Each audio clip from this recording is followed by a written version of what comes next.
खतरा राज को नहीं, खतरा मजहब को है। तो उस वक्त ये कथा बहुत लंबी है महाराजा रणजीत सिंह राज के।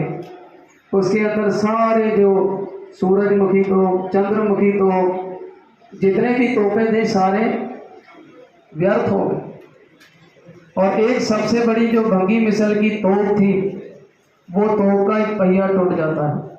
वहाँ पे सिखों ने आपने मोड़े दिए, आपने खंदे के सहारे से उस तोप को चलाया। तोप चला के आपने शरीर के तुम्बे तुम्बे, चीथड़े चीथड़े उन्होंने उड़ा दिए, पर परवाह नहीं की। 13 फायर उस वक्त किए गए, 13 गोले चलाए गए। पहले 3 चले थे, उसके बाद तो बंद हो गई फिर। और उस वक्त मुल्तान के जो किले की फसील थी, दीवार थी, उसमें छेद हुआ। अकाली फूला सिंह जी ने आपने फौज को लेके, आपने जत्थे को लेके अंदर अगवाई की और उस किले को फतेह किया। मुजफ्फर खान मारा गया, उसके 2 लड़के मारे गए, 2 बचे। और अपनी तलवार जो थी मैन में डाल के उन बच्चों को, उन शहजादे को आपने गले से लगाया। कहा लड़ाई जंगे मैदान में तब तक थी जब तक आपके हाथ में शस्त्र था। आज आपके हाथ में शस्त्र नहीं। फिर उन्हें उनकी आमदनी पूछी गई। मैं अपने विषय और सरूर नहीं किया। सुना जाता है, शायद आप में से कई जानते भी होंगे, अगर जानते तो ज़रूर मुझे बाद में बताइए। औरंगजेब बादशाह का परिवार, आज उनके परिवार के जो बच्चे हैं, कहते हैं विद्वानों से मैं सुना हूँ कि रिक्शा चला के गुजारा करते हैं। अकबर बादशाह, उनके बच्चों को अंग्रेज़ों ने कत्ल कर दिया था, बुरा हाल हुआ। पर महाराजा रणजीत सिंह के राज में किसी दुश्मन को उन्होंने भीख मांगने पे मजबूर नहीं किया। जब मुल्तान के किले पे फतेह हुई, उनके दोनों शहजादे जो थे मुजफ्फर खान के, उन्हें कहा गया तुम्हारी सालाना आमदन क्या है। उन्हें कई गुना डबल जागीर दी गई और उन्हें अपने राज प्रबंध का एक हिस्सा बनाया गया, एक उनसे एक रिश्ता बनाया गया। कहने का मतलब आपने बैरी को, आपने दुश्मन को कभी भी उन्होंने ये एहसास नहीं दिलाया कि मैं रणजीत सिंह के अधीन में हूँ।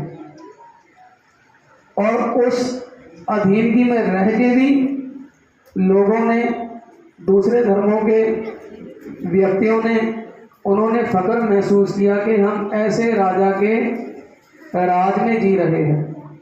एक फ़कीर की बात मैं आपसे साझी करके फिर समाप्ति वाले पास से आऊँ, क्योंकि प्रकरण जो है बहुत विशाल है, बड़ा है। लाहौर, पेशावर, कश्मीर, जहाँ जहाँ उनका राज था वहाँ वहाँ उनके सूबे थे। और उन्होंने आपने गुप्तचर वहाँ भेजे हुए थे और हर रोज़, कहते हैं शाही जो किला था वहाँ पे ऐसे छोटे छोटे कबूतरों के लिए लेके गए। तो कहते हैं महाराजा रणजीत सिंह एक बार लिबास बदल के घोड़े पे सवार होके आपने रात में विचर रहे थे। एक झोंपड़ी जहाँ छोटा दीवा बलता है और किसी फकीर, किसी बुजुर्ग के रोने की आवाज़ आती है। तो जब नज़दीक होके उस फरियाद की आवाज़ उन्होंने सुनी, उस फकीर का ये दुख था, वो रोते हुए कह रहा था कि ऐ खुदा, काश हमारे देश का बादशाह मुसलमान होता। आपने अंदर बादशाह होता, वो इसका नजराना बेटा 500 रुपये, 500 सोने की मोहरें देता।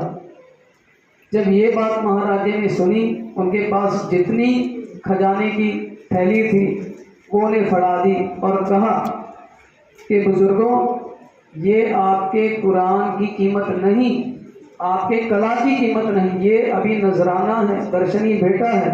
कल आप राजे के दरबार में आओ, आपको आपके गुणों का, जो आपके गुण की कीमत नहीं लगा सकता, पर मुझसे जितना हो मैं आपको दूंगा। कहने लगे आप कौन हैं?